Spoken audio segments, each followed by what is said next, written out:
Welcome to the futurist public intellectual. The name Karen has reached meme status, and it's a pejorative term that stereotypically refers to a pushy, insensitive white woman who demands to have her way. But realistically, anyone can be a Karen. While being a Karen is not something that one should aspire to, I feel that the term has evolved to another usage. People are being called a Karen not only when someone is being obnoxiously selfish, but rather when they're simply being assertive in a social situation, even if it's justified.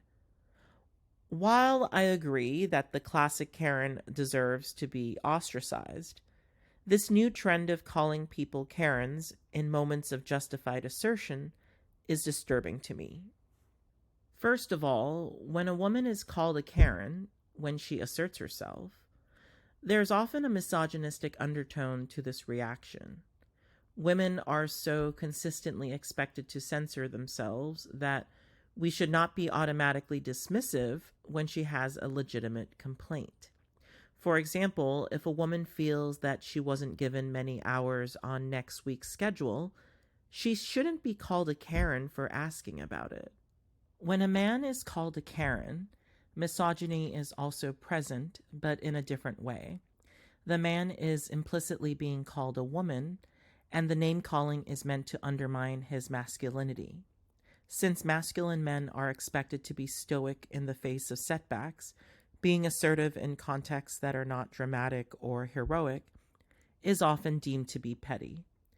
However, suffering a series of minor injustices does not make you a better man. Something a lot of people don't realize in their pursuit of respectability is that when something goes wrong, the smallness of the matter doesn't change the fact that it went wrong. A river doesn't get polluted in a day, but it can become the putrid Ganges when millions contribute just a little bit of trash. If a restaurant gets your order wrong, send it back. If an airline delays your flight by 4 hours while on the tarmac, demand food and water. It's important to recognize why people might do these things. If the restaurant got your order wrong by leaving in the dairy when you have a serious dairy allergy, then it's a legitimate medical issue. If the airline imprisons you on the plane, but you start becoming lightheaded due to low blood sugar and dehydration, then of course you should say something. Unless you truly know other people's situations, it's not your place to judge others for trying to rectify a problem, no matter how small it might seem. Tolerating the effects of others' mistakes simply perpetuates the problem.